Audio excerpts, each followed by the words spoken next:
At guys, ito na nga po yung ating update about dito kay Block Legend na app. So ito nga po yung ating magiging live withdrawal para po sa mga viewers natin dyan na patuloy na nagko-comment kung legit daw ba o hindi. Pues ito na po yung ating proof. Patunay po na legit at paying itong si Block Legend app. Mapa green money man yan or mapa diamonds na withdrawal. Gagawan po natin ng live withdrawal request. So mapapansin nyo po, ayan sa green money, pwede tayo mag-withdraw 1.2 peso. No? Once daily nakalagay doon. Ngayon naman uunahin nating mag-live withdrawal po dito sa diamonds. No? Kasi dito ang minimum para makapag-payout sa GCash ay 100 pesos. So nailagay na po natin yung ating GCash name at number. I-tap na natin yung withdrawal. So nakalagay dito na successful na raw po na i-submit 3 working days, pero sa case natin guys wala pang 24 hours po natanggap natin yan sa ating mga GCash account. Patunay po na legit at paying po itong si Block Legend app, kaya naman wag na kayong magpahuli. Hello guys, kamusta po kayong lahat at welcome po ulit dito sa ating bagong video. At syempre, for today po, bagong legit application ang i-feature natin. Kaya naman sana po, tutukan nyo tong ating buong video. Guys, para po sa mga viewers natin na first time narinig itong si Block Legend app na i-feature po natin siya.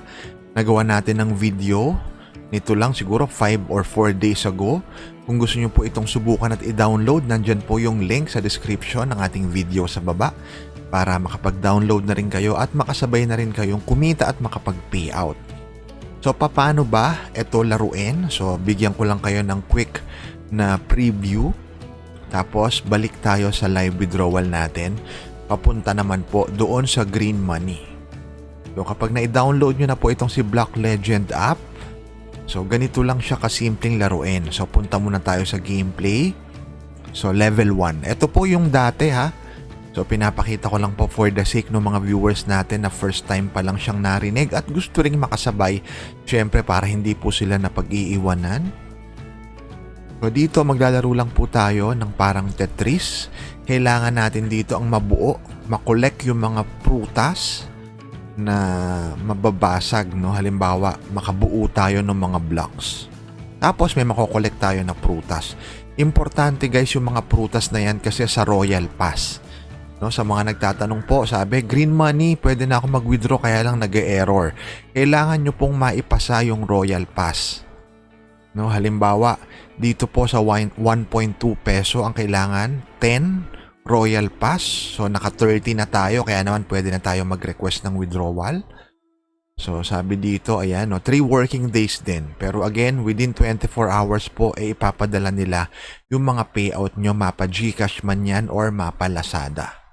No? Kasi sa Lazada, mababa lang po yung minimum. Para makapag-payout sa GCash naman, 100 pesos. Ito na po yung ating payout proof. No, sa GCash muna, ayan, 81 peso and 51 cents. Bakit? Kasi po, meron silang transaction fee na 20 pesos. No, malinaw po, may 20 pesos na transaction fee. Ito naman kasunod ay sa Lazada. No, patunay po na legit, mapa Lazada yan, green money or mapa diamonds na payout. Kaya naman sana sumabay na kayo at makapag-payout na rin sa GCash or sa Lazada. At guys, syempre po itong na-feature natin na video for today ay for educational purposes only.